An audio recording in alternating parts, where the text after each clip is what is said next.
मेरी से शादी करने में मैं ये करूंगा, आपके साथ मैं ये करूंगा, मैं प्राइवेट नंबर ब्लॉक भी नहीं कर सकती हूँ, क्योंकि अब हॉस्पिटल्स वगैरह से तो प्राइवेट नंबर आते हैं, एक ब्लॉक करते हैं दूसरे से आ जाता है। बहुत बहुत हद कर दी है इन लोगों ने। नहीं तो आपको जब पता चल जाता है, इनकी कॉल रिसीव ही ना किया करें।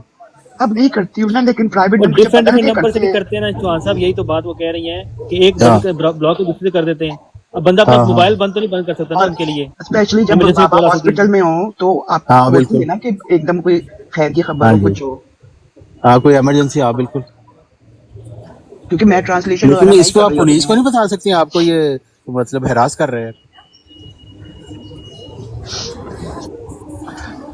ऑनलाइन नंबर होता है, मैंने वो किया है, लेकिन इनकी आप जरूरत देखें कि ये लोग अपनी आवाजों से करते हैं। हे हद हुई है वैसे, हैरानी की बात है। लेकिन हम अगर ये व्हाट्सएप की कॉल है ना, तो व्हाट्सएप को भी कंप्लेन कर सकते हैं, नंबर ब्लॉक हो जाते हैं। व्हाट्सएप को फौरन कंप्लेन करने से ना नंबर ब्लॉक हो जाता है। चौहान साहब एक सवाल है ਤੁਹਾਡੇ ਅੱਗੇ, ਮੈਨੂੰ ਇਹ ਦੱਸੋ ਵਾਕਈ ਇਹਨਾਂ ਦੇ ਕੋਲ ਖਲੀਫਾ ਸ਼ਰੀਫਾ ਹੈ ਕੋਈ सीन? अरे पता नहीं कौन खबीस फितरत लोग हैं जो खाम का खातून को तंग कर रहे हैं। ये क्या अहमदी लोग हैं? और क्या हद हुई है वैसे खबासत की। मेरी गर्दन खींची जाती है, मैं मतलब मेरी उम्र देखो।